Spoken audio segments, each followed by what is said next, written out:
இப்போ redemption of preference ஷேர்ஸில் illustration 4 இது என்ன எந்த மாதிரி ரிடீம் பண்ணுறோம் அப்படின்னா ரிடெம்ஷன் அட் பார் எப்படி ரிடெம்ஷன் பண்ணுறோம் அப்படின்னா ஃப்ரெஷ் இஷ்யூவில் நமக்கு தேவையான அமௌண்ட்டை வந்து ஃப்ரெஷ் இஷ்யூலேருந்து நம்ம ஃப்ரெஷ்ஷாக ஷேர்ஸை இஷ்யூ பண்ணி அதுலேருந்து வர அமௌண்ட்டை வந்து நம்ம ரிடெம்ஷனுக்கு கொடுக்க போகிறோம். இதுதான் redemption at par out of fresh issue.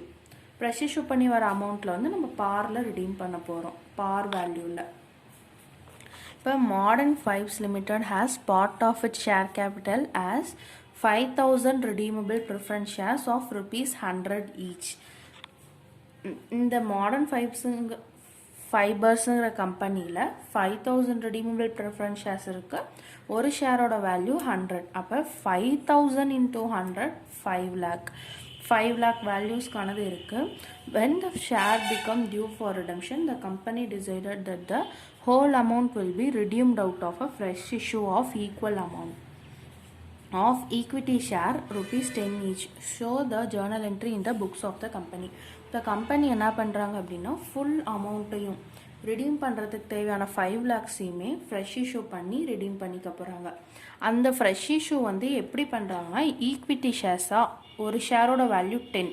ஒரு ஷேரோட வேல்யூ 10னா நமக்கு தேவையான அமௌண்ட் வந்து 5 lakhs. 5 lakhs தேவை அப்படின்னா நம்ம 50,000 ஷேர்ஸ் இஷ்யூ பண்ணணும். ஒரு ஷேரோட வேல்யூ 10னா 50,000 இன்ட்டு 10 போட்டால் நமக்கு 5 lakhs கிடச்சிரும். ஏன்னா ஒரு ஷேரோட வேல்யூ 10 rupeesனா 50,000 ஷேர்ஸ் நம்ம இஷ்யூ பண்ணோன்னா நமக்கு 50,000 ஷேர்ஸை 10 rupeesக்கு இஷ்யூ பண்ணோன்னா நமக்கு 5 lakhs தேவையான அமௌண்ட் வந்துடும். இதுதான் கொஷினோட டேட்டா, கிவன் டேட்டா. இப்போ வந்து இதுக்கு ஜேர்னல் என்ட்ரிஸ் எக்ஸ்ட்ரா ஒரு என்ட்ரி என்ன வரும் அப்படின்னா ஃப்ரெஷ் இஷ்யூக்கான என்ட்ரி. ஃப்ரெஷ் இஷ்யூ பண்ணால் நமக்கு வந்து அமௌண்ட் உள்ளே வரும். அப்போ பேங்க் அக்கௌண்ட் டெட்டார் உள்ள அமௌண்ட் வரதை வந்து பேங்க் அக்கௌண்ட் டெட்டார் டு நம்ம ஈக்விட்டி ஷேர் கேபிட்டல், நம்மக்கிட்ட இருந்து வெளியே போகிறது ஷேர். அப்போ டு ஈக்விட்டி ஷேர் கேபிட்டல். இது ஒன்று தான் இதில் எக்ஸ்ட்ரா வருது. இது ஏன் வருதுன்னா ஃப்ரெஷ் இஷ்யூ பண்ணுறதுனால வருது. ஃப்ரெஷ் இஷ்யூ பண்ணுறதுனால இந்த எக்ஸ்ட்ரா ஒரு என்ட்ரி வருது. இப்போ இதுக்கான ஜேர்னல் என்ட்ரிஸ் நம்ம ஒன்று ஒன்றா பார்க்கலாம். இப்போ இந்த ஜேர்னல் என்ட்ரியில் ஃப்ரெஷ் இஷ்யூ பண்ணுறதுக்கான ஃபஸ்ட் என்ட்ரி என்னென்னா பேங்க் அக்கௌண்ட் டெட்டார்,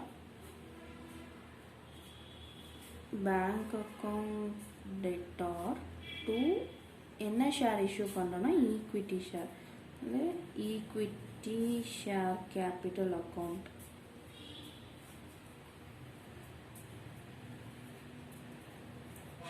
அமௌண்ட் வந்து 5 lakh.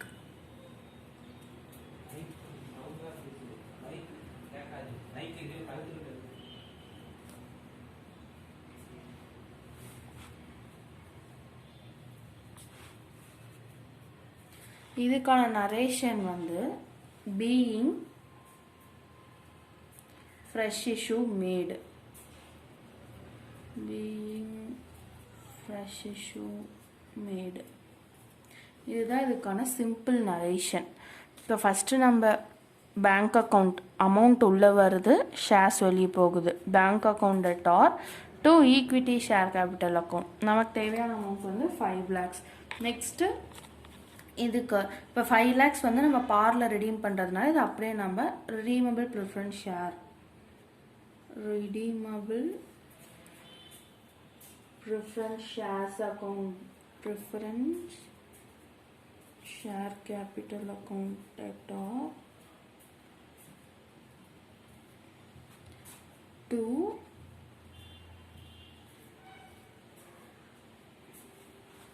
redeemable preference shareholder.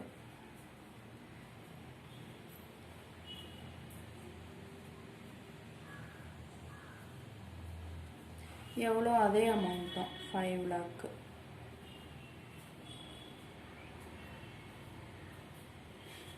இதில் வந்து being amount due to preference share holder.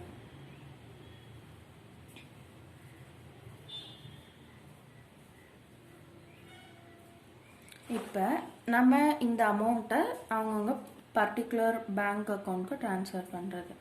அது என்னென்னா redeemable preference share holder account debtor to bank account, redeemable preference share holder account debtor to bank account. Amount வந்து 5 lakhs. 5 lakhs being amount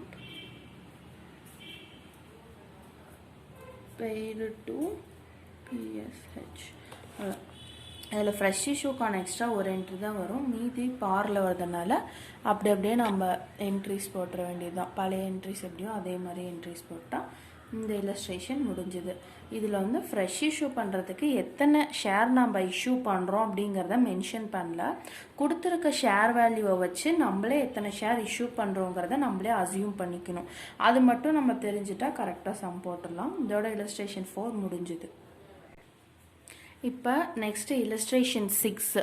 illustration 6 வந்து எப்படின்னா redemption at ப்ரீமியமில் redeem பண்ணுறோம் and fresh issue. Redemption பண்ணுறதும் ப்ரீமியமில் பண்ணுறோம், fresh issue at premium. Fresh issue பண்ணுறதும் premium, 2 time premium. ரிடெம்ஷன்லேயும் ப்ரீமியம், ஃப்ரெஷ் இஷ்யூலேயும் ப்ரீமியம். இந்த சம் வந்து கொஞ்சம் இம்பார்ட்டண்டான sum. A company has 10,009% redeemable preference shares of ₹100 each fully paid. The company decides to redeem the preference shares on 31st December 2019 at premium of 10%. இப்போ 10,000 shares இருக்குது preference shares. இந்த company கிட்ட 10,000 preference shares இருக்குது. ஒரு ஷேரோட value 100. அப்போ total value வந்து 10 lakhs இருக்குது. இந்த கம்பெனி வந்து எப்படி ரிடீம் பண்ணுறாங்க அப்படின்னா ப்ரீமியமில் ரிடீம் பண்ணுறாங்க. ப்ரீமியம் எவ்வளோனா 10%. அப்போ இந்த 10% வந்து எது மேலே கேல்குலேட் பண்ணணும்னு ஆல்ரெடி சொல்லியிருக்கேன். 100 ஷேர் வேல்யூவில் கேல்குலேட் பண்ணணும். ஷேர் வேல்யூ எவ்வளோ 100 இன்ட்டு 10 divided by 100. அப்போ 10 rupees. நம்ம எப்பயுமே ஷேர் வேல்யூவிலேருந்து தான் அதிலிருந்து தான் நம்ம பர்சன்டேஜ் கேல்குலேட் பண்ணோம். 10 rupees ஷேர்ஸ்னால் 10 rupeesக்கு 10% எவ்வளோ, 100 rupee ஒரு ஷேரோட வேல்யூனா 100 இன்ட்டு 100க்கு 10% எவ்வளோ, அப்படி தான் கேல்குலேட் பண்ணோம். இப்போ the company makes the following issue. Fresh issue, இது வந்து ஃப்ரெஷ் இஷ்யூ பண்ணுறாங்க கம்பெனி. இது ரெண்டும் 6,000 equity shares of 100 each at a premium of 10%. 6,000 ஷேர்ஸை ஒரு ஷேரோட வேல்யூ 100. ஆனால் இது எப்படி பண்ணுறாங்கன்னா ப்ரீமியமில் பண்ணுறாங்க. ப்ரீமியம் பண்ணும் போது ஒரு ஷேரோட வேல்யூ வந்து 110 மாறிடும்.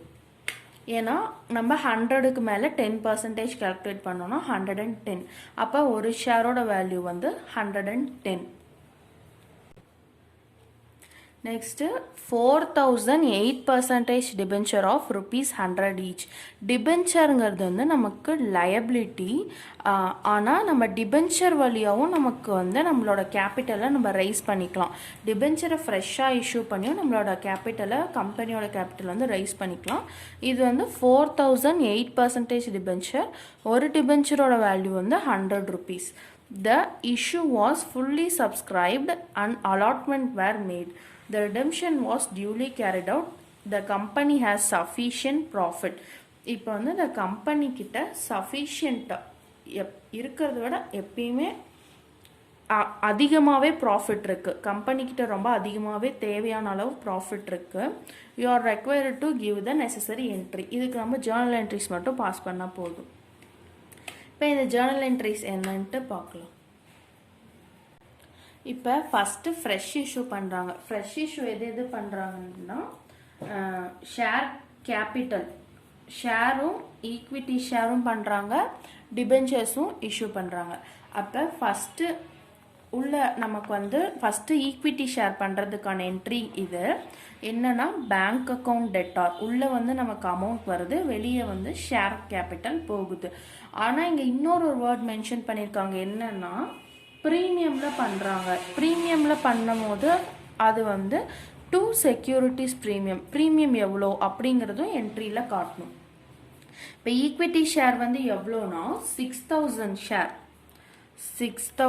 ஷேர் இன்ட்டு ஒரு ஷேரோட வேல்யூ வந்து 100. இப்போ வந்து நமக்கு ஈக்விட்டி ஷேர் வந்து 6 lakh வருது, 6 lakh எழுதியாச்சு. இப்போ ப்ரீமியம் எப்படி கேல்குலேட் பண்ணணும்னா 6000 into 10 அப்படின்னா 60,000. இப்போ இது ரெண்டையும் ஆட் பண்ணி நம்ம டெபிட்டில் போட்டுருணும். டோட்டல் வேல்யூ வந்து 6,60,000. இப்போ இதுக்கான narration being fresh issue of equity share. Equity share பண்ணதுக்கான என்ட்ரி இது. நாம் இங்கே வந்து 2 இஷ்யூ பண்ணியிருக்கோம். என்னென்னா கொஷின் இதுதான், என்னென்ன பண்ணியிருக்கோம் அப்படின்னா ஈக்விட்டி ஷேர் பண்ணியிருக்கோம், டிபென்ச்சர் பண்ணியிருக்கோம், 2 ஃப்ரெஷ் இஷ்யூஸ் பண்ணியிருக்கோம். ஆனால் இதில் என்ன ஒரு கான்செப்ட்னா ஷேர்ஸ் வழியாக வர அமௌண்ட்டை வந்து நம்ம எடுத்துக்கலாம். ஆனால் டிபென்ச்சர் வழியாக ஃப்ரெஷ் இஷ்யூ பண்ணி வர அமௌண்ட் வந்து நம்ம எடுக்கக்கூடாது. டிபென்ச்சர் வழியாக ஃப்ரெஷ் இஷ்யூ பண்ணி வர அமௌண்ட்டை ஏன் எடுக்கக்கூடாதுன்னா ஆல்ரெடி அதுவே வந்து கிரெடிட்க்கு தான் கம்பெனி ரைஸ் பண்ணியிருப்பாங்க. அமௌண்ட் வந்து கிரெடிட்க்கு தான் வந்து வாங்கியிருப்பாங்க. அந்த கிரெடிட்க்கு வாங்கின அமௌண்ட்டை நம்ம திருப்பி தான் கொடுக்கணும். அதனால் அதில் வந்து நம்ம அமௌண்ட் எப்பயுமே காமனாக டிபென்ச்சர்லேருந்து எடுக்கிற அமௌண்ட்டை பண்ணி டிபென்ச்சர் இஷ்யூ பண்ணி வர அமௌண்ட்டை வந்து நம்ம ரிடம்ஷனுக்கு எடுத்துக்க மாட்டோம். இதுதான் கான்செப்ட். இப்போ வந்து பேங்க் ஈக்விட்டி ஷேர் இஷ்யூ பண்ணதுக்கான என்ட்ரி நம்ம எழுதிட்டோம். நெக்ஸ்ட்டு டிபென்ச்சர் இஷ்யூ பண்ணதுக்கு என்ன என்ட்ரினா bank account debtor to debenture account. டிபென்ச்சர்னா 4,000 ஷேர் 4,000 டிபென்ச்சர். ஒரு டிபென்ச்சரோட வேல்யூ வந்து 100. 4,000 into 100 பண்ணால் 4 lakhs. இதுக்கு வந்து simple narration being fresh issue of debenture. அங்கே மேலே வந்து being fresh issue of equity share, இங்கே being fresh issue of debenture. இந்த மாதிரி சிம்பிளாக நரேஷன் எழுதுனா கூட ஓகே தான். நெக்ஸ்ட்டு நம்ம என்ட்ரிஸ்க்கு வந்துடணும். இப்போ ஃப்ரெஷ் இஷ்யூ முடிஞ்சுது. நெக்ஸ்ட்டு நம்ம என்ட்ரி நமக்கு எவ்வளோ வந்து அமௌண்ட்டு தேவை அப்படின்னா 10 lakhs தேவை. ஏன்னா 10 lakhs அமௌண்ட் நமக்கு தேவை. ஏன்னா கம்பெனிக்கிட்ட 10,000 ஷேர்ஸ் இருக்குது. ஒரு ஷேரோட வேல்யூ 100. இது ரெண்டையும் மல்டிப்ளை பண்ணால் நமக்கு 10 lakh கிடைக்கும். ஆனால் கம்பெனி வந்து என்ன பண்ணுறாங்கன்னா ப்ரீமியமில் ரிடீம் பண்ணுறாங்க. ப்ரீமியமில் ரிடீம் பண்ணும்போது எக்ஸ்ட்ரா 10, இங்கே 10. அப்போ ஒரு ஷேரோட வேல்யூ 110 rupees கொடுத்து ரிடீம் பண்ணுறாங்க. இப்போ அதுக்கான என்ட்ரி. இப்போ ஃபஸ்ட்டு என்ட்ரி இதில் ஃப்ரெஷ் இஷ்யூ முடிச்ச வாட்டி ஃபஸ்ட் என்ட்ரி என்ன அப்படின்னா ப்ராஃபிட் அண்ட் லாஸ். இப்போ வந்து இந்த கம்பெனி ஹேஸ் சஃபிஷியன்ட் கேஷுங்கிற ஒரு லைன் கொடுத்துட்டாங்க. அப்போ கம்பெனிக்கிட்ட தேவைக்கு அதிகமாகவே ப்ராஃபிட்ஸ் இருக்குதுன்னு நமக்கு தெரிஞ்சிருச்சு. அப்போ நம்ம ப்ராஃபிட் அண்ட் லாஸ் அக்கௌண்ட்லேருந்து எடுத்துக்கிறோம். ப்ராஃபிட் அண்ட் லாஸ்லேருந்து எவ்வளோ எடுத்துக்கிறோன்னா 4 lakh. ஏன் 4 lakh எடுத்துக்கிறோம் அப்படின்னா நம்ம ஃப்ரெஷ் இஷ்யூ ஈக்விட்டி ஷேர் பண்ணதுலேயே நமக்கு 6 lakhs கிடச்சிருச்சு. நமக்கு டோட்டல் அமௌண்ட் வந்து 10 lakh. ஃப்ரெஷ் இஷ்யூ பண்ணதில் 6 lakh கிடச்சிருச்சு. அப்போ நம்ம எக்ஸ்ட்ரா நமக்கு தேவைப்படுறது 4 lakhs தான். அப்போ அந்த 4 lakhs மட்டும் நம்ம ப்ராஃபிட் அண்ட் லாஸ் அக்கௌண்ட்லேருந்து எடுத்தால் போதும். 4 lakhs ப்ராஃபிட் அண்ட் லாஸ் அக்கௌண்ட்லேருந்து 4 lakhs எடுத்தாச்சு. அதை வந்து கேபிட்டல் ரிடம்ஷன் ரிசர்வ்க்கு ட்ரான்ஸ்ஃபர் பண்ணிட்டோம் டு சிஆர்ஆர் அக்கௌண்ட். இதுக்கு நரேஷன் என்னென்னா பீயிங் அமௌண்ட் ட்ரான்ஸ்ஃபர் டு சிஆர்ஆர்னு எழுதிக்கலாம், இல்லை பீயிங் அமௌண்ட் ட்ரான்ஸ்ஃபர், அவ்வளோதான். இப்போ நெக்ஸ்ட்டு என்ன அப்படின்னா நமக்கு தேவையான 10 lakhs ரெடி ஆகிடுச்சு. இப்போ அதை வந்து நம்ம redeemable preference share holder account transfer பண்ணுறது தான் இந்த என்ட்ரி. ரிடீமபிள் ப்ரிஃபரன்ஸ் ஷேர் கேபிட்டலில் தான் நான் அப்படி ஷார்ட்டாக எழுதியிருக்கேன். Redeemable preference share capital account debtor amount வந்து 10 lakh. இதை வந்து நம்ம ரிடீம் பண்ணும்போது ப்ரீமியமில் பண்ணுறதுனால இந்த என்ட்ரி காட்டணும்.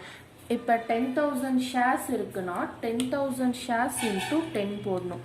ஒரு ஷேரோட வேல்யூ வந்து ஒரு ஷேருக்கு வந்து ப்ரீமியம் வேல்யூ எவ்வளோனா 10 rupees. அப்போ 10,000 into 10 போட்டால் 1 lakhs கிடைக்கும். அந்த 1 lakh தான் நான் இங்கே எழுதியிருக்கேன். இந்த 1 lakh வந்துட்டு ப்ரீமியம் நம்ம பண்ணுறதுனால இங்கே காட்டுறோம். இப்போ premium on redemption of preference shares account டெட்டாரில் 1 lakh. 2 redeemable preference share holder account 11 lakhs. இது ரெண்டையும் ஆட் பண்ணி இங்கே போட்டணும். Being amount due to PSH along with the premium. ப்ரீமியமோட நமக்கு வந்து அமௌண்ட் டியூ இருக்குது அப்படிங்கிறத இந்த நரேஷனில் நம்ம சொல்லியிருக்கோம். நெக்ஸ்ட்டு ப்ரீமியம் நம்ம ரிடீம் பண்ணும்போது ப்ரீமியமில் பண்ணோன்னு சொல்லியிருக்கோம்ல. இப்போ ப்ரீமியம் வந்து எதுலேருந்து எடுத்திருக்கோம் அப்படிங்கிறத நம்ம இந்த என்ட்ரியில் காட்டுறோம். ப்ரீமியம் வந்து ஆல்ரெடி நம்ம ஃப்ரெஷ் இஷ்யூ பண்ணதில் ஒரு 60,000 வந்திருக்கு. நம்மக்கிட்ட 60,000 அமௌண்ட் இருக்குது. ஆனால் ப்ரீமியம்க்கு தேவைப்படுற அமௌண்ட் வந்து 1 lakh. 60,000 இருக்குது. 40,000 வந்து நம்ம ப்ராஃபிட் அண்ட் லாஸ் அக்கௌண்ட்லேருந்து எடுத்துக்கலாம். 40,000 வந்து ப்ராஃபிட் அண்ட் லாஸ் அக்கௌண்ட்லேருந்து எடுத்தாச்சு. ப்ராஃபிட் அண்ட் லாஸ் இப்போ செக்யூரிட்டிஸ் ப்ரீமியம் வந்து இங்கே securities premium account debtor 60,000, profit and loss account debtor 40,000. 1 lakhல 60,000 போயிடுச்சுன்னா 40,000 to premium on redemption of preference shares account 1 lakh. இப்போ being premium provided out of profits இல்லைனா being provided out of security premium and profit and loss account அப்படி கூட எழுதிக்கலாம். இல்லை being premium provided அதுவே enough. இப்போ redeemable preference shareholder account debtor to bank account. நாம் redeem பண்ண வேண்டிய அமௌண்ட்டை ஷேர் ஹோல்டர்ஸோட பேங்க் அக்கௌண்ட்க்கு ட்ரான்ஸ்ஃபர் பண்ணியாச்சு. எவ்வளோ அப்படின்னா டோட்டலாக 11 lakhs. ஏன்னா நம்ம ஏன் இங்கே 11 lakhs போட்டிருக்கோன்னா ஷேர்ஸை வந்து ப்ரீமியமில் ரிடீம் பண்ண போகிறோம். அதனால தான் இந்த 11 lakhs. இப்போ இதுக்கான நரேஷன் வந்து being amount paid to preference share holder. அவ்வளோதான். இதோட இந்த இல்லஸ்ட்ரேஷன் 6 முடிஞ்சிருச்சு. இந்த இல்லஸ்ட்ரேஷன் 6 வந்து கொஞ்சம் இம்பார்ட்டன்ட். அவ்வளோதான். இப்போது இல்லஸ்ட்ரேஷன் 7ல் வந்து redemption at par and fresh issue at premium. Redemption பண்ணுறது பாரில் பண்ணிக்கிறோம், ஃப்ரெஷ் இஷ்யூ பண்ணுறது ப்ரீமியம் பண்ணிக்கிறோம். இங்கே என்ன என்ட்ரி மாறும்னா ரிடம்ஷனுக்கு வரதுலாம் நம்ம எப்பயும் போடுற என்ட்ரி தான். ரிடம்ஷன் ப்ரீமியமாக இருந்தால் ப்ரீமியம் அமௌண்ட் காட்டுவோம், பாராக இருந்தால் ப்ரீமியம் காட்ட தேவையில்லை. அவ்வளோதான் டிஃப்ரென்ஸ். ஃப்ரெஷ் இஷ்யூ வந்து ப்ரீமியமில் பண்ணால் அதே மாதிரி தான் ப்ரீமியம் அமௌண்ட் காட்டுவோம், இல்லைனா நார்மலாக bank account debtor to equity share. இங்கே கொடுக்குற வேர்டிங்ஸ் தான் மாறுமே தவிர மற்றபடிக்கு ஃபார்மேட் சேம் தான். அதில் எக்ஸ்ட்ரா ஒன்று ஆட் பண்ணுறது ப்ரீமியம் ஒன்று ஆட் பண்ணுவோம். ப்ரீமியம் இல்லை பார்னா பாரை வந்து நம்ம ப்ரீமியம் வர என்ட்ரியை விட்டுட்டு பார் வர என்ட்ரி மட்டும் போடுவோம். அவ்வளோதான் டிஃப்ரென்ஸ். மற்றபடிக்கு இது இப்படி இருக்கேன்னுலாம் நினைக்காதீங்க. இப்போ illustration 7 பார்க்குறோம். அதில் வந்து கொஷின் என்னென்னா on 30th June 2021 the balance sheet of Sandhya Limited stood as follows. இப்போ சந்தியா லிமிட்டட்ங்கிற கம்பெனியோட பேலன்ஸ் ஷீட் வந்து இங்கே கொடுத்துருக்காங்க. லைபிலிட்டிஸ் என்னன்னா equity share capital 10 lakh, redeemable preference share capital 4 lakh, profit and loss account வந்து 3 lakh, சன்ட்ரி கிரெடிட்டார் வந்து 2 lakh. இது liabilities. இது அசட்ஸ். இப்போ பார்க்கறது சன்ட்ரி அசட் வந்து 14 lakh, bank account bank 5 lakh. On the above date the preference shares has to be redeemed. இந்த டேட்டில் வந்து ப்ரிஃபரன்ஸ் ஷேர்ஸ் 30 June 2021 வந்து ரிடீம் பண்ணுறேன்னு ரிடீம் பண்ணியிருக்காங்க. ஃபார் திஸ் பர்பஸ் ரிடீம் பண்ணுறதுக்காக 2000 ஈக்விட்டி ஷேரை ஒரு ஷேரோட வேல்யூ 100க்கும் அப்புறம் ப்ரீமியம் வந்து 10 rupees. அதனால் ஒரு ஷேரோட வேல்யூ வந்து 110க்கு வந்து இஷ்யூ பண்ணியிருக்காங்க. இது வந்து என்னது இஷ்யூ பண்ணுறது premium. The company also issued 8% debenture totalling 3 lakh. மொத்தம் 3 lakhsக்கான டிபென்ச்சரை வந்து அவங்க இஷ்யூ பண்ணியிருக்காங்க. The shares and debentures were immediately subscribed and paid for. The preference shares were duly redeemed. Give the journal entries and the balance sheet after redemption. இப்போ வந்து இங்கே 2 issue பண்ணியிருக்காங்க. ஒன்று equity share capital issue பண்ணியிருக்காங்க 2 lakhsக்கு. Next 3 lakhக்கான இதை 3 lakhக்கான டிபென்ச்சரை வந்து issue பண்ணியிருக்காங்க. மற்றபடிக்கு நார்மலாக நம்ம எப்பயும் போடுற என்ட்ரிஸ் தான். இது வந்து நான் எப்படின்னு சொல்கிறேன்.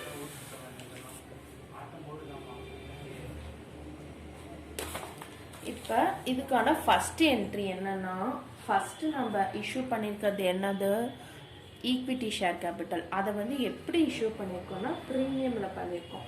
அப்போ bank account debtor to equity share capital account to security premium account. இப்போ பேங்க் அக்கௌண்ட்டில் வந்து 2000 × 100 நம்ம எப்படி போகிறோம் 2000 × 100 2 lakhs போட்டுக்கலாம். இங்கே ப்ரீமியம் வந்து எவ்வளோ 2000 ஷேர்ஸ்க்கு 10 ரூபாய் ப்ரீமியம்னா 20,000 வரும். 20,000 போட்டாச்சு. இது ரெண்டையும் ஆட் பண்ணி டெபிட்டில் போட்டுரும். 2,20,000. இதுதான் being fresh issue of equity share. Equity ஷேரை வந்து நம்ம ஃப்ரெஷ் இஷ்யூ பண்ணியாச்சு. நெக்ஸ்ட்டு டிபென்ச்சர் டோட்டலாக அவங்களே வேல்யூ கொடுத்துட்டாங்க. கொஷினில் எவ்வளோனா 3 lakhsங்கிற வேல்யூ கொடுத்துட்டாங்க. Bank account debtor to debenture account. நமக்கு உள்ள பணம் வருது, வெளியே டிபென்ச்சர் போகுது. 3 lakh being fresh issue of debenture முடிஞ்சுது. இப்போ நமக்கு டோட்டலாக எவ்வளோ வேல்யூ எவ்வளோ அமௌண்ட்டு தேவைன்னா 4 lakh. ஏன்னா கொஷினில் வந்துட்டு 4 lakh அப்படிங்கிற டோட்டலாக ப்ரிஃபரன்ஸ் ஷேரோட வேல்யூ பாருங்கள். ரிடீமபிள் ப்ரிஃபரன்ஸ் ஷேரோட வேல்யூ வந்து 4 lakh. அப்போ 4 lakhல வந்து நம்ம ஃப்ரெஷ் இஷ்யூ பண்ணதில் எவ்வளோ வந்திருக்கு? 2 lakh வந்திருக்கு. நம்ம அப்புறம் இப்போ ரிடீம் பண்ண தேவையான அமௌண்ட் வந்து மீதி 2 lakhs தேவை. அப்போ அந்த 2 lakhs வந்து நம்ம ப்ராஃபிட் அண்ட் லாஸ் அக்கௌண்ட் கொஷின்ல கொடுத்துருக்காங்க. எவ்வளோனா 3 lakh இருக்குது. நமக்கு தேவை 2 lakh. அப்போ ப்ராஃபிட் அண்ட் லாஸ் அக்கௌண்ட்டில் 2 lakh எடுத்துக்கிறோம். Profit and loss account debtor to capital redemption reserve 2 lakh being amount transfer. அவ்வளோதான். நார்மலாக 2 lakh வந்து ஃப்ரெஷ் இஷ்யூலேருந்து வந்துருச்சு. மீதி 2 lakh மட்டும் நம்ம ப்ராஃபிட் அண்ட் லாஸ் அக்கௌண்ட்லேருந்து எடுத்துக்கிட்டோம். இப்போ அந்த என்ட்ரியை ஷேர் ஹோல்டர்ஸ்க்கு ட்ரான்ஸ்ஃபர் பண்ண entry redeemable preference share capital account debtor எவ்வளோ 4 lakh to redeemable preference share holder account 4 lakh being amount due to preference share holder. இப்போ நெக்ஸ்ட் என்ட்ரி வந்து ப்ரிஃபரன்ஸ் ஷேர் ஹோல்டருக்கான அமௌண்ட்டை வந்து நம்ம பேங்க்குக்கு ட்ரான்ஸ்ஃபர் பண்ணுறது. அப்போ redeemable preference share holder account debtor 4 lakh to particular share ஹோல்டரோட பேங்க் அக்கௌண்ட். அதை தான் நம்ம to bank account 4 lakh being amount paid to preference share holder. இப்போ வந்து நம்ம ஜேர்னல் என்ட்ரிஸ் ப்ரிப்பேர் பண்ணியாச்சு. இதுக்கான பேலன்ஸ் ஷீட் என்ன அப்படிங்கிறத பேலன்ஸ் ஷீட்க்கு என்னென்ன வருங்கிறத பார்க்கலாம். பேலன்ஸ் ஷீட்டுக்கு வந்து நம்ம note to accounts first prepare பண்ணணும். இப்போ நோட் டு அக்கௌண்ட்ஸ் வந்து எப்படி இதில் ப்ரிப்பேர் பண்ணணும்னா, இப்போ வந்து நம்ம 2 ஈக்விட்டி ஷேர் வந்து கொஷின்லேயே கொடுத்துருக்காங்க. 10 lakhன்னு கொடுத்துருக்காங்க. இப்போ நம்ம ஃப்ரெஷ் இஷ்யூ பண்ண ஈக்விட்டி ஷேர்ஸையும் ஆட் பண்ணி தான் நம்ம நோட் டு அக்கௌண்ட்ஸில் காமிக்கணும். இங்கே ஃப்ரெஷ் இஷ்யூ பண்ணதில் நமக்கு எவ்வளோ வந்திருக்கு? Equity share 2 lakhs. 2 lakhs வந்திருக்கு. நம்ம இங்கே ஃப்ரெஷ் இஷ்யூ பண்ணதில் பாருங்கள் 2 lakhs வந்திருக்கும். 2 lakhs ப்ரீமியம் ஆட் பண்ணாமல் எவ்வளோ வந்திருக்கு அதுதான் ஈக்விட்டி ஷேர் எடுத்துக்கணும். நம்ம ப்ரீமியம் ஆட் பண்ணாமல் நமக்கு வந்து 2 lakhs வந்திருக்கு. அந்த 2 lakhs மட்டும்தான் எடுத்துக்கணும். ப்ரீமியமை ஆட் பண்ணக்கூடாது. இதை வந்து நம்ம பேலன்ஸ் ஷீட்டில் காட்டுறதுக்கு. அப்போ நமக்கு கொஷினில் ஆல்ரெடி ஒரு 10 lakh கொடுத்துருக்காங்க. ப்ரிஃபரன்ஸ் ஷேர் கொஷினில் ஆல்ரெடி 10 lakh கொடுத்துருக்காங்க. அதோட நம்ம ஃப்ரெஷ் இஷ்யூ பண்ணியிருக்கோம்ல இந்த 2 lakh, இந்த 2 lakhையும் ஆட் பண்ணி இங்கே போட்டுக்கணும். அப்படி தான் இங்கே வந்து 12 lakh வந்திருக்கு. Next reserves and surplus. Reserves and சர்ப்ளஸில் கேபிட்டல் ரிடம்ஷன் ரிசர்வ்க்கு நம்ம எவ்வளோ அமௌண்ட் ட்ரான்ஸ்ஃபர் பண்ணியிருக்கோம் அப்படின்னா 2 lakhs பண்ணியிருக்கோம். 2 lakh அமௌண்ட் ட்ரான்ஸ்ஃபர் பண்ணியிருக்கோம். அது இங்கே எழுதிட்டோம். நெக்ஸ்ட்டு செக்யூரிட்டி ப்ரீமியம் அமௌண்ட் வந்து இந்த 20,000 இருக்குல்ல, அதை தான் எடுத்துக்கணும். ஏன்னா நம்ம ரிடம்ஷன் வந்து பார்ட்டில் தான் பண்ணுறோம். அதனால் அந்த அமௌண்ட் அப்படியே தான் இருக்குது. அது வந்து நம்ம லைபிலிட்டியில் காமிச்சிடுறோம். Next profit and loss accounting கொஷினில் எவ்வளோ கொடுத்துருக்காங்கன்னா 3 lakhs கொடுத்துருக்காங்க. ப்ராஃபிட் அண்ட் லாஸ் அக்கௌண்ட் பாருங்கள் 3 lakhs கொடுத்துருக்காங்க. நம்ம அதில் வந்து 2 lakhs எடுத்துக்கிட்டோம். அப்போ வந்து நம்ம வந்து மீதி 1 lakh இருக்குமா, அது மீதி 1 lakh வந்து நம்ம இங்கே எழுதிடலாம். இப்படி கூட எழுதிக்கலாம். 3 lakhs பக்கத்துலேயே கேல்குலேஷன் எழுதிக்கிட்டா திருப்பி பார்க்கும்போது புரியும். 3 lakh minus 2 lakh வந்து நமக்கு இங்கே 1 lakh வந்திருக்கு. இப்போ இதை 3ஐயும் ஆட் பண்ணால் 3,20,000. Next long term borrowings. நம்ம இங்கே டிபென்ச்சர் இஷ்யூ பண்ணியிருக்கோம்ல 3 lakhக்கு. இங்கே டிபென்ச்சர் இஷ்யூ பண்ணியிருக்கோம்ல 3 lakh. இது வந்து நான் என்ன சொன்னேன்னா டிபென்ச்சர் வந்து எப்பயுமே நம்ம கிரெடிட்டுக்கு தான் வாங்கியிருக்கோம். அப்போ இது லாங் டேர்ம் பாரோயிங்ஸ் அப்படிங்கிற ஹெட்டு கீழே நம்ம எழுதிடணும். கடனுக்கு தான் நம்ம அமௌண்ட்டை வாங்கி ஷேர் கேபிட்டல் வந்து கம்பெனி ரைஸ் பண்ணிப்பாங்க. நாம் நீங்கள் சொல்கிறது எதுன்னா கம்பெனி தான் நான் சொல்கிறேன். லாங் டேர்ம் பாரோயிங்ஸ் வந்து 8% டிபென்ச்சர்ஸ் 3 lakh. அது வந்து நம்ம திருப்பி ரீபே பண்ணணும். ஆனால் இப்போ நமக்கு அமௌண்ட் வந்து சஃபிஷியண்ட்டாக இல்லாததுனால டிபென்ச்சர் இஷ்யூ பண்ணி நம்ம கேபிட்டல் ரைஸ் பண்ணியிருக்கோம். அதனால் வந்து இதை வந்து நம்ம லாங் டேர்ம் பாரோயிங்ஸில் காமிச்சிருவோம். இந்த அமௌண்ட்டை வந்து நம்ம எடுத்துக்க கூடாது. ரிடம்ஷன் பர்பஸ்க்காக டிபென்ச்சர் இஷ்யூ பண்ணி வர அமௌண்ட்டை நம்ம எடுத்துக்க கூடாது. நெக்ஸ்ட்டு கொஷினில் வந்து சன்ட்ரி அசட் கொடுத்துருக்காங்க, எவ்வளோனா 14 லேக் கொடுத்துருக்காங்க. அதை வந்து டேஞ்சிபிள் அசட்டுங்கிற ஹெட்டில் எழுதிட்டோம் 14 லேக். நெக்ஸ்ட்டு கிரெடிட்டாஸ் இருக்குது, லைபிலிட்டி சைடில் கிரெடிட்டாஸ் இருக்குது. அந்த சன்ட்ரி கிரெடிட்டாஸை ட்ரேட் பேயபிள் அப்படிங்கிற ஹெட்டுக்கு கீழே சன்ட்ரி கிரெடிட்டாஸ் எழுதிட்டோம் 2 லேக். இப்போ பேலன்ஸ் ஷீட் நம்ம எழுதிடலாம். இப்போ பேலன்ஸ் ஷீட்டை எப்படி நம்ம நியூ ஃபார்மேட், ஆல்ரெடி நான் போன வீடியோவில் சொல்லியிருக்கேன், நியூ ஃபார்மேட் வந்து ஆஸ் பர் நியூ ஃபார்மேட்டில் தான் நம்ம பேலன்ஸ் ஷீட்டுக்கு ப்ரிப்பேர் பண்ணிகிட்ருக்கோம். அது வந்து ஃபஸ்ட்டு லைபிலிட்டி எழுதுவோம், நெக்ஸ்ட்டு அசட்ஸ் எழுதுவோம். இப்போ பேலன்ஸ் ஷீட்டில் ஃபஸ்ட்டு நான் இங்கே அப்படியே அந்த ஹெட்டு கீழே எழுதியிருக்கேன். ஆனால் நீங்கள் ஃபார்மேட்டில் எப்படி எழுதியிருக்காங்களோ அந்த ரூல் ஃபாலோ பண்ணிக்கோங்க. நான் ஜஸ்ட் அந்த ஹெட்டை மட்டும்தான் எடுத்து எழுதியிருக்கேன். இப்போ ஷேர் கேபிட்டல் அப்படிங்கிற இந்த ஹெட் எடுத்து அப்படியே எழுதிட்டேன். ஆனால் இந்த ஷேர் கேபிட்டல் எதில் வரும்னா ஷேர் ஹோல்டர் ஃபண்டில் வரும். ஆஸ் பர் ஃபார்மேட் படி எழுதிக்கோங்க. ஷேர் கேபிட்டல் வந்து எவ்வளோனா 12 லேக். அந்த 12 லேக்கு அப்புறமேட்டு ரிசர்வ்ஸ் அண்ட் சர்ப்ளஸ் நம்ம ஆல்ரெடி நோட் டு அக்கௌண்ட்ஸில் பார்த்தீங்கன்னா தெரியும். நோட் டு அக்கௌண்ட்ஸில் வந்து நம்ம இது போட்டிருக்கோம். ரிசர்வ்ஸ் அண்ட் சர்ப்ளஸ் எவ்வளோனா 3,20,000. லாங் டேர்ம் போரோயிங்ஸ் வந்து 3 லேக். ட்ரேட் பேயபிள் வந்து 2 லேக். இப்போ இது எல்லாத்தையும் ஆட் பண்ணுறோம். இப்போ இது எல்லாத்தையும் ஆட் பண்ணால் நமக்கு 20,20,000 கிடைக்கும். இப்போ இது எல்லாத்தையுமே ஆட் பண்ணால் நமக்கு 12,20,000 கிடச்சிருக்கு. அப்புறம் இதே மாதிரி இப்போ அசட் சைடு நம்ம ஈக்குவல் வேல்யூ வருதான்னு பார்த்துடலாம். இப்போ அசட்டில் வந்துட்டு சன்ட்ரி அசட் நம்ம கொஷினில் கொடுத்துருக்காங்க 14 லேக் கொடுத்துருக்காங்க. இப்போ கேஷட் பேங்க்கில் வந்து நமக்கு 5 லேக்ஸ் கொடுத்துருக்காங்க. கேஷட் பேங்க்கில் கொடுத்த அமௌண்ட்டை ஃபஸ்ட்டு நம்ம எழுதிக்கலாம். நம்மக்கிட்ட இருந்து எவ்வளோ வெளியே போயிருக்குங்கிறத நம்ம பார்க்கணும். ஜேர்னல் என்ட்ரிஸில் பார்த்தீங்கன்னா நம்மக்கிட்ட இருந்து எவ்வளோ வெளியே போயிருக்கு, 4 லேக் வெளியே போயிடுச்சு. ரிடம்ஷனுக்காக நம்ம கொடுத்துட்டோம். அப்போ 5 லேக்ஸ் வெளியே 4 லேக்ஸ் வெளியே போயிடுச்சா, உள்ளே வந்ததை ப்ளஸ் பண்ணிக்கணும். நமக்கு என்ன அமௌண்ட் ஆல்ரெடி இங்கே உள்ளே வந்திருக்கு, பேங்க் அக்கௌண்ட்டில் ஒரு 2,20,000 வந்திருக்கா. இந்த 2,20,000 நம்ம வந்துட்டு ஆட் பண்ணிக்கலாம். நம்ம எப்பயுமே உள்ளே வந்ததை ஆட் பண்ணிப்போம், வெளியே போனதை லெஸ் பண்ணிப்போம். அதுதான் எங்கள் கான்செப்ட். இப்போ நமக்கு எப்படி உள்ளே வந்தது வந்து எப்படி கண்டுபிடிக்கிறோன்னா, இங்கே ஆல்ரெடி வந்திருக்கா நமக்கு ஒரு இங்கே ஆல்ரெடி வந்திருக்க ஒரு 2,20,000 ப்ளஸ் ஒரு 3 லேக். இது ரெண்டுமே பேங்க்குக்கான என்ட்ரி தான், உள்ளே வந்த என்ட்ரி தான். 2,20,000 ப்ளஸ் ஒரு 3 லேக் பண்ணிங்கன்னா 5,20,000 கிடைக்கும்.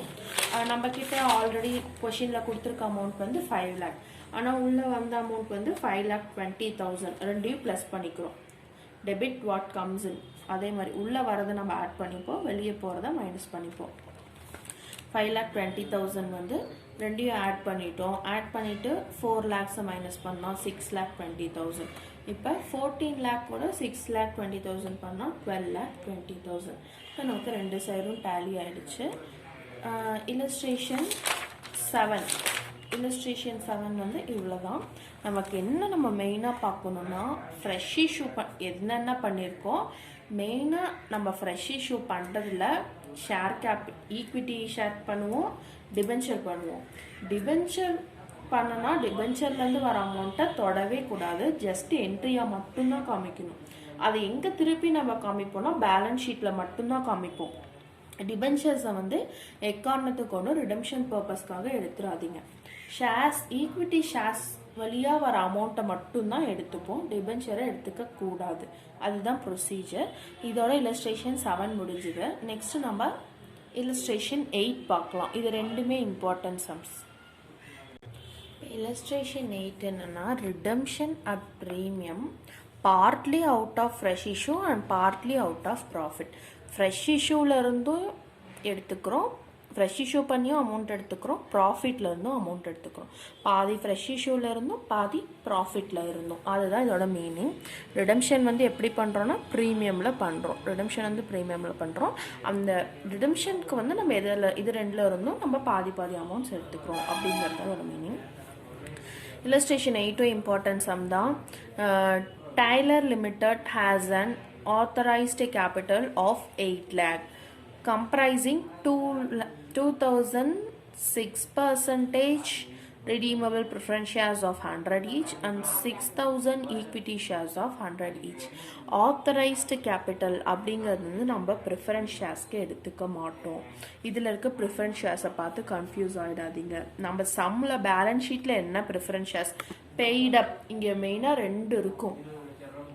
பெய்டப்புன்னு ஒன்று இருக்கும், ஆத்தரைஸ்டுன்னு 2 இருக்குது. ஆத்தரைஸ்டுங்கிறது நம்ம எடுத்துக்க தேவையில்லை, அது ஜஸ்ட்டு குழப்பறதுக்காக கொடுத்துருப்பாங்க. அதை பார்த்து கன்ஃபியூஸ் ஆகிடாதீங்க. நம்ம வந்து சம்மில் உள்ள பெய்டப் நமக்கு பே பண்ணியிருக்கிறத வச்சு தான் நம்ம ரிடீம் பண்ணுவோம். அதனால் பெய்டப் ஷேர் கேபிட்டல் இருக்கிறது மட்டும்தான் நம்ம எடுத்துக்கணும். இப்போ நெக்ஸ்ட் என்ன சொல்லியிருக்காங்கன்னா, the preference shares are redeemable on 31st July 2020 at a premium of 10%. The summarized balance sheet of the company as on 30/6/2019 was as under. இப்போ வந்து லைபிலிட்டி சைட் பார்க்குறோம். லைபிலிட்டியில் என்ன இருக்குன்னா, share capital authorised 6,000 equity shares வந்து 6 lakh. இப்படி அதே மாதிரி இப்படி டபுள் லைன் பண்ணியிருக்காங்கல்ல, இப்படி இருந்தாலும் இந்த அமௌண்ட் வந்து நம்ம எடுத்துக்கக்கூடாது. அதுதான் அதுக்கு தான் டபுள் லைன் இங்கே கொடுத்துருக்காங்க. Next 2,000 6% preference shares of ₹100 each. அதுவும் பாருங்கள் டபுள் லைன் கொடுத்துருக்காங்க, எடுத்துக்க வேணாம். ஜஸ்ட் இது ஆத்தரைஸ்டு கேபிட்டல் எடுத்துக்கக்கூடாது. இப்போ பெய்டப் கேபிட்டலில் வந்து 2,500 ஈக்விட்டி ஷேர்ஸ் ஆஃப் 100 ஈச் 2,50,000. இப்போ இங்கே கொடுத்துருக்காங்களே இந்த ப்ரிஃபரன்ஸ் ஷேர்ஸ் தான் நம்ம வந்து சம்க்கு எடுத்துக்கணும். 1,006% redeemable preference shares of ₹100 each வந்து 1000 into 100 1 lakh. இந்த ஷேர்ஸ் தான் நமக்கு தேவை. இதை வச்சு தான் இந்த அமௌண்ட் வச்சு தான் நம்ம ரெடீம் பண்ணுவோம். கேபிட்டல் ரிசர்வ் வந்து 10,000, general reserve 30,000, profit and loss 32,000, credit loss 40,000. இப்போ அசட் சைடில் sundry asset, investment, bank. Sundry asset வந்து 3,50,000, இன்வெஸ்ட்மெண்ட் 40,000, பேங்க் 72,000. இப்போ the necessary resolutions were duly passed and the following transaction were carried through. இப்போ இங்கே கொடுத்துருக்க conditions வச்சு தான் நம்ம அங்கே ரிடீம் பண்ண போகிறோம். to provide cash for repayment of redeemable preference share, the investment were sold for 50,000. இப்போ ஃப்ரெஷ் இந்த பர்பஸ்க்காக ரிடம்ஷன் பர்பஸ்க்காக இன்வெஸ்ட்மெண்ட்டை வந்து 50,000க்கு சேல் பண்ணிட்டாங்க. ஆனால் இன்வெஸ்ட்மெண்ட்டோட அமௌண்ட் வந்து பேலன்ஸ் ஷீட்டில் 40,000 தான். ஆனால் செல் பண்ணது வந்து 50,000க்கு. And 500 equity shares of ₹100 each were issued to the existing shareholder at 120 per share payable in full. All money were duly received. இப்போ இந்த ரிடம்ஷன் பர்பஸ்க்காக 500 ஈக்விட்டி ஷேர்ஸ், ஒரு ஷேரோட வேல்யூ 100. ஆனால் இது என்ன பண்ணியிருக்காங்கன்னா, எக்ஸிஸ்டிங் ஷேர் ஹோல்டர் ஆல்ரெடி கம்பெனியில் இருக்க ஷேர் ஹோல்டர்ஸ்க்கு 120 rupees, ஒரு ஷேரை வந்து 120 rupeesனா ப்ரீமியம் 120 rupeesல வந்து சேல் பண்ணிட்டாங்க. ஆல் மணி வேர் டியூலி ரிசீவ்டு. அப்புறம் the redeemable preference shares were duly redeemed. You are required to pass the necessary journal entry in the books of the company and also prepare the amended balance sheet. இப்போ இங்கே 2 condition. ஒன்று வந்து இன்வெஸ்ட்மெண்ட்டை sale பண்ணியிருக்காங்க, நமக்கு extra 10,000 வந்து profit, அது ஒரு condition. Next equity share வந்து 120க்கு ஃப்ரெஷ் இஷ்யூ பண்ணியிருக்காங்க. இது ரெண்டும் தான். ஒன்று இன்வெஸ்ட்மெண்ட், நெக்ஸ்ட்டு ஈக்விட்டி ஷேர். இது வச்சு தான் இப்போ சம் போடுறோம். இப்போ நம்ம ஃபஸ்ட்டு என்ட்ரி என்ன எழுதணும்னா, நம்ம சேல் பண்ணியிருக்கோம்ல இன்வெஸ்ட்மெண்ட், அதுதான் எழுதணும். உள்ளே என்ன வருதுன்னா, நமக்கு பேங்க், நம்ம இன்வெஸ்ட்மெண்ட் சேல் பண்ணும்போது நமக்கு என்ன வரும்ல அமௌண்ட் வரும். Bank account debtor to investment அக்கௌண்ட்டுன்னு எழுதணும். To investment account. அப்புறம் இன்வெஸ்ட்மெண்ட்டில் வந்து நமக்கு 10,000 ப்ராஃபிட் தானே, அதை வந்து நம்ம ப்ராஃபிட் அண்ட் லாஸ் அக்கௌண்ட் அப்படின்னு எழுதணும். Profit and loss account. இப்போ உள்ளே வந்து நமக்கு எவ்வளோ அமௌண்ட் வருது, சேல் ஆகி 50,000 வருது. இப்போ அந்த 50,000 இங்கே எழுதிடலாம். ஆனால் அதோட ஆக்சுவல் வேல்யூ பேலன்ஸ் ஷீட்டில் எவ்வளோ கொடுத்துருக்காங்கன்னா 40,000 கொடுத்துருக்காங்க. 40,000 கொடுத்துருக்காங்க. அப்போ நம்ம பார்க்கும்போதே நமக்கு 10,000 ப்ராஃபிட் அப்படிங்கிறது தெரியுது. இதுக்கு வந்து நரேஷன் வந்து being investment sold.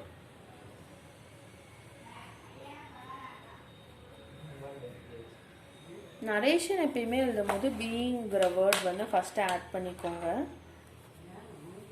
Next second நம்ம என்ன பண்ணுறோம், ஈக்விட்டி ஷேரை ஃப்ரெஷ் இஷ்யூ பண்ணுறோமா. அப்போ ஈக்விட்டி ஷேர் ஃப்ரெஷ் இஷ்யூ வந்து எப்படி பண்ணுறோம், ப்ரீமியமில் பண்ணுறோம். ஒரு ஷேரை வந்து 100 rupees வேல்யூ உள்ள ஷேர் தான். ஆனால் நம்ம அதை வந்து எக்ஸ்ட்ரா 20 rupees ஆட் பண்ணும்போது அது ப்ரீமியம். அதை வந்து எக்ஸிஸ்டிங் ஷேர் ஹோல்டர்னால் ஆல்ரெடி நம்ம கம்பெனியில் இருக்க பழைய ஷேர் ஹோல்டரை நம்ம எக்ஸிஸ்டிங் ஷேர் ஹோல்டர்னு கால் பண்ணுவோம். இப்போ உள்ள என்ன வருதுன்னா அமௌண்ட் வருது, அதனால bank account debtor to equity share capital to ஈக்விட்டிங்கிறது ஷார்ட்டாக எழுதிக்கிறேன். To equity share capital account. அப்புறம் டு செக்யூரிட்டிஸ் ப்ரீமியம். ப்ரீமியமில் தானே நம்ம இஷ்யூ பண்ணுறோம், அதனால டு செக்யூரிட்டிஸ் ப்ரீமியம் அக்கௌண்ட். இப்போ எவ்வளோ அமௌண்ட்டு அப்படின்னா ஃபஸ்ட்டு ஈக்விட்டி ஷேரில் நம்ம என்னது 500 ஷேர், ஒரு ஷேரோட வேல்யூ. ஆனால் இங்கே எழுதும் போது எப்படி போடணும்னா 500 ஷேர் இன்ட்டு 100 போட்டால் நமக்கு 50,000 கிடைக்கும். 50,000 இப்போ 500 ஒரு ஷேரை வந்து 20 rupees ப்ரீமியம் வச்சு விற்கிறோம். 20 rupees அப்போ 10,000. இப்போ டோட்டல் நமக்கு வந்து 60,000. இது ரெண்டையும் ஆட் பண்ண 60,000. இங்கே வந்து பீயிங் ஃப்ரெஷ் மேடு.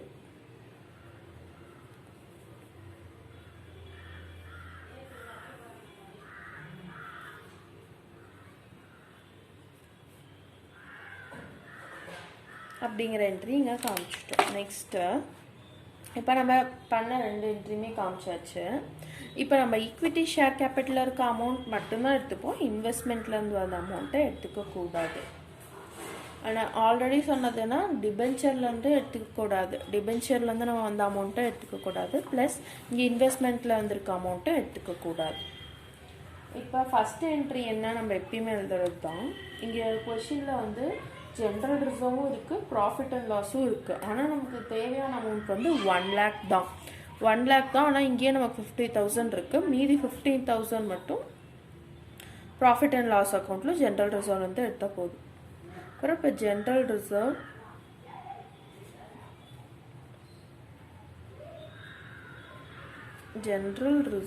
அக்கௌண்ட் டேட்டா. ஜென்ரல் ரிசர்வ் எவ்வளோ இருக்குன்னா 30,000 இருக்குது. 30,000. அப்புறம் profit and loss account first general reserve தான் எப்படி இருக்கும், அதில் வந்து எடுக்கிறது போக தான் ப்ராஃபிட் அண்ட் லாஸ் அக்கௌண்ட்லேருந்து எடுக்கணும். To profit and loss account இருக்கும். ப்ராஃபிட் அண்ட் லாஸ் அக்கௌண்ட்டில் 32,000 இருக்குது. ஆனால் நமக்கு தேவையானது 20,000 தான். அதனால் 20,000 மட்டும் எடுத்தால் போதும்.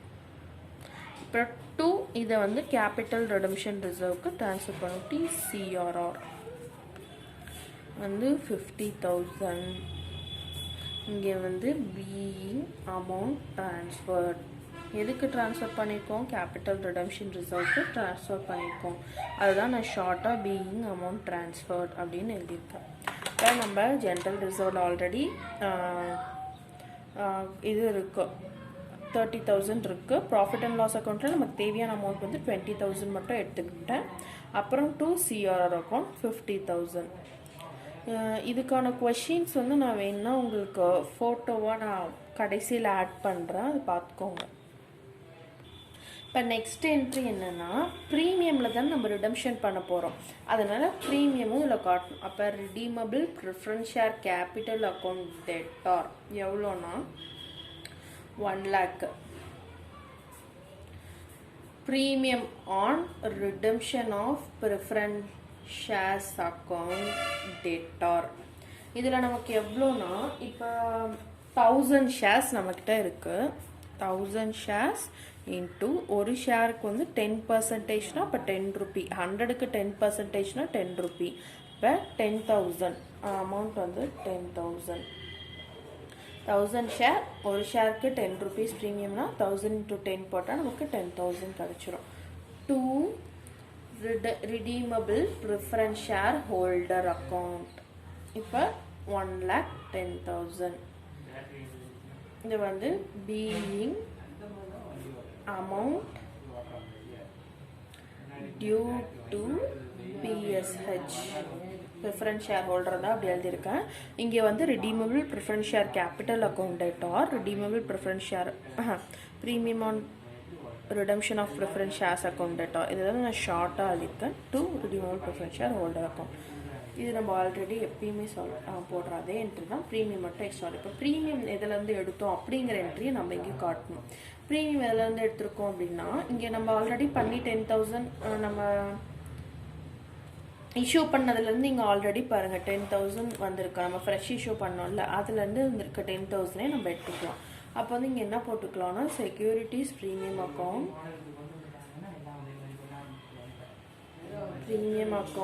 debtor to premium on redemption of preference shares account.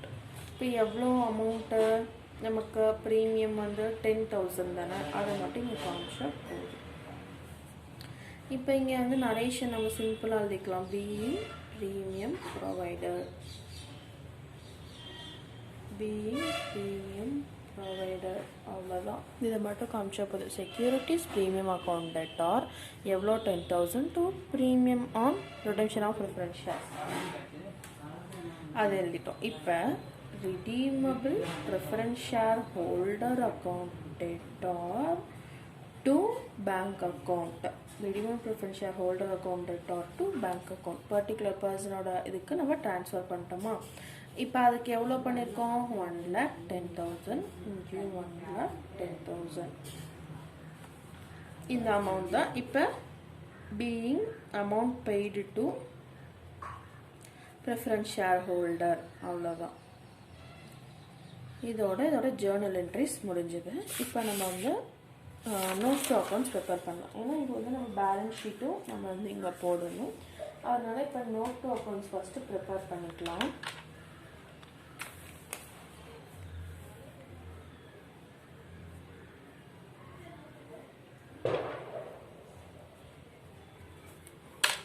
Note to accounts நம்ம போட்டுட்டு காட்டுறேன். இப்போ நோட் டு அக்கௌண்ட்ஸில் நம்ம எது ஃபஸ்ட்டு எடுத்துப்போனா ஆத்தரைஸ்டு கேபிட்டலில் ஈக்விட்டி ஷேர் ப்ரிஃபரன்ஸ் ஷேர்னு கொடுத்துருக்காங்க. ஆத்தரைஸ்டு கேபிட்டலில் வந்துட்டு ஈக்விட்டி ஷேரோட வேல்யூ 6 lakh, ப்ரிஃபரன்ஸ் ஷேரோடது 2 lakh. இப்போ நம்ம இங்கே ஏன் ப்ரிஃபரன்ஸ் ஷேர் எடுத்திருக்கோம் அப்படின்னா ப்ரிஃபரன்ஸ் ஷேர்ஸ் வந்து இங்கே ஆத்தரைஸ்டு கேபிட்டலில் இருக்குது.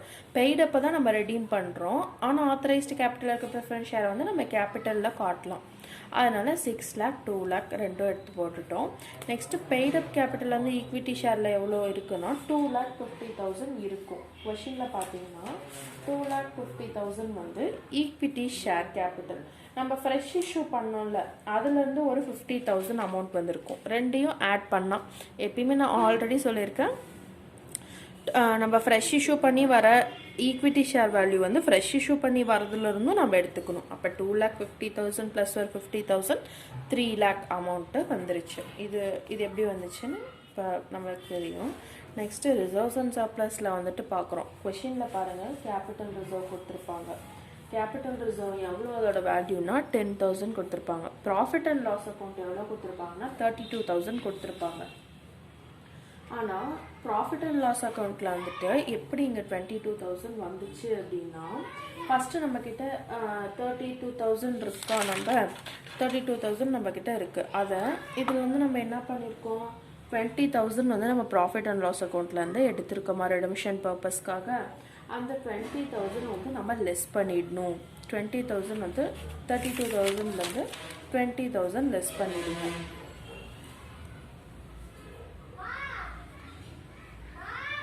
இப்போ கொஷினில் கொடுத்துருக்கிறது வந்து 32,000 கொடுத்துருக்காங்க. ப்ராஃபிட் அண்ட் லாஸ் அக்கௌண்ட் பாருங்கள் கேல்குலேஷன் 32,000 கொடுத்துருப்பாங்க.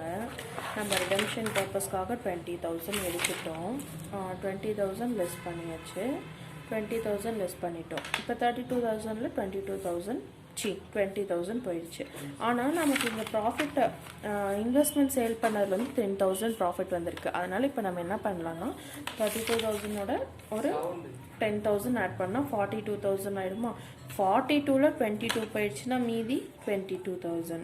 அதுதான் இங்கே இப்படி வந்திருக்கு. உள்ளே நம்ம ப்ராஃபிட்டாக வந்திருக்கு வந்து ஆல்ரெடி 10,000. அதை வந்து 32,000ஓட நம்ம ஆட் பண்ணிட்டோம். 42,000 ஆகிடுச்சு. அதுலேருந்து இப்போ நம்ம இதை இஷ்யூ பண்ணுறதுக்கு 20,000 எடுத்துருக்கோம்ல, இதை லெஸ் பண்ணிட்டோம். அப்போ 22,000 அதுதான் இங்கே வந்திருக்கு 22,000. நெக்ஸ்ட்டு கேபிட்டல் ரெடம்ஷன் ரிசர்வ்க்கு ட்ரான்ஸ்ஃபர் பண்ண அமௌண்ட் வந்து 50,000. இந்த 50,000 இங்கே போட்டோம். இப்போ இதெல்லாம் ஆட் பண்ணால் 82,000. ட்ரேட் பேயபிள் கிரெடிட்டார் கொஷினில் கொடுத்துருக்கிறத அப்டேட் எழுதிட்டு சன்ட்ரி அசட் வந்து 3,50,000 கொஷினில் இருக்குது.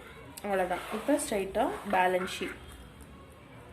பேலன்ஸ் ஷீட்டில் வந்து ஃபஸ்ட்டு ஷேர் கேபிட்டல் வந்து இது எல்லாத்தையுமே காட்ட மாட்டோம்.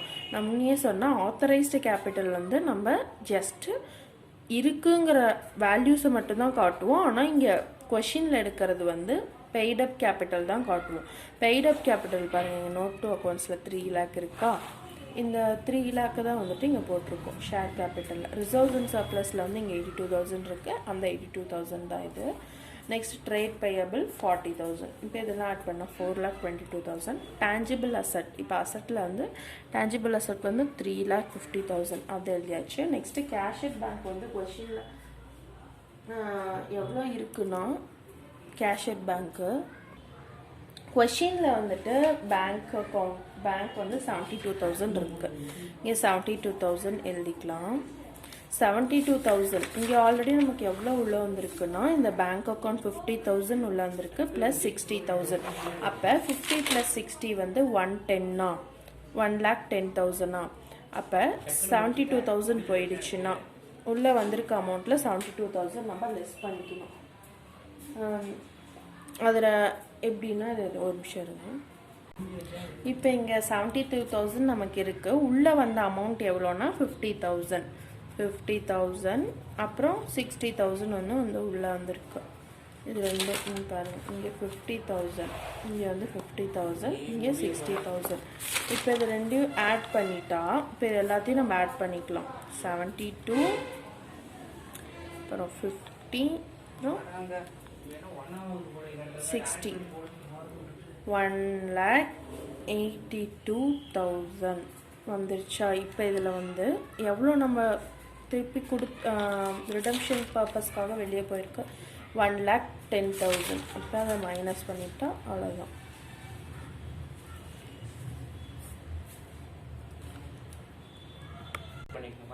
இப்போ இதை ஆட் பண்ணிவிட்டு இந்த 1,10,000 லெஸ் பண்ணிட்டா 72,000 இது. இப்போ இது ரெண்டையும் ஆட் பண்ணால் 4,22,000. அவ்வளோதான் இந்த இல்லஸ்ட்ரேஷன் 8. மெயினாக நம்ம இதில் வந்து டிபென்ச்சரோட அமௌண்ட்டும் இன்வெஸ்ட்மெண்ட்டோட அமௌண்ட் மட்டும் நம்ம எடுத்துக்க மாட்டோம். ரிடம்ஷன் பர்பஸ்க்காக அதிலேருந்து எடுத்துக்க மாட்டோம். மற்றபடிக்கு பேலன்ஸ் ஷீட்டில் காட்டுறதுலாம் நம்ம பேலன்ஸ் ஷீட்டில் காட்டுவோம். இதோட இல்லஸ்ட்ரேஷன் 8 முடிஞ்சது. அவ்வளோதான். புரிஞ்சிருந்தால் லைக் பண்ணிடுங்க, உங்கள் ஃப்ரெண்ட்ஸ்க்கும் ஷேர் பண்ணிவிட்டு சப்ஸ்கிரைப் பண்ணிடுங்க.